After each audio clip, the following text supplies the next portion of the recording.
Drawing. What is it, and what are the basic types of gesture that we're going to be using in this particular class?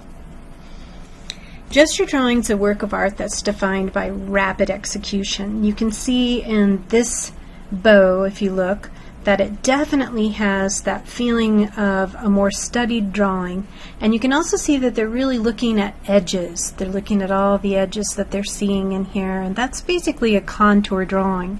Whereas this one, if you look at this one, it definitely feels like it's captured the movement of what a bow looks like and feels like.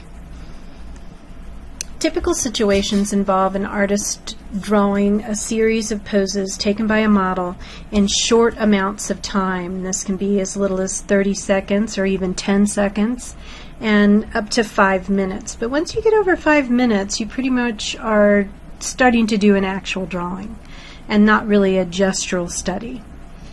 Gesture drawing is often performed as a warm-up for life drawing sessions and has been since the academy days. Less typical cases, and you've probably seen artists doing this, where they're sitting on a street corner and they're drawing people as they're walking by, or they're at the coffee shop and they're drawing at people at the coffee shop or the zoo. But more generally, a gesture drawing may be any drawing that attempts to capture action or movement.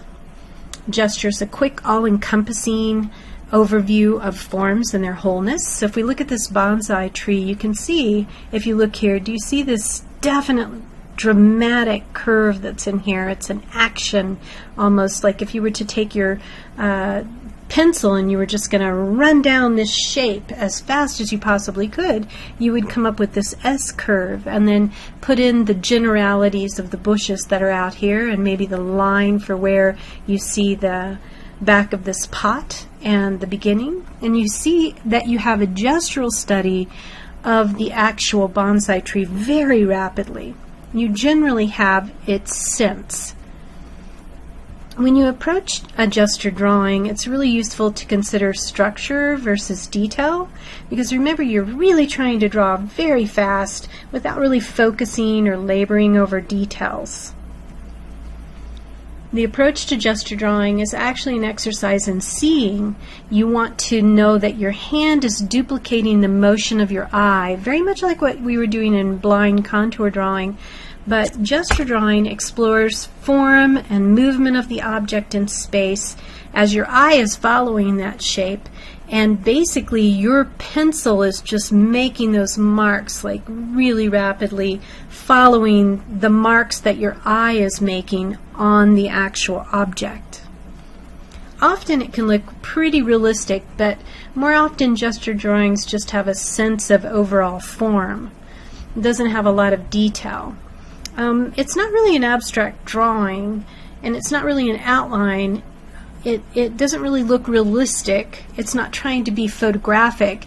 It's just trying to get the essential feeling of the subject. Kind of like in this mountain view, you can see this really beautiful mountain over here, and you can see the trees kind of coming up. We even can tell that this one is definitely a pine tree that's there. So you're really getting the gist of the mountain scene that you're looking at. I like to tell students to kind of imagine that you're describing the object visually with your hands. Like, how would you make the shapes of what the object is with your hands if you were trying to describe it only with your hands to someone else rather than your mouth? And basically it's the quick, deliberate marks that you would make, very much like what you would do if you were showing with your hands the marks that you would make to form that object.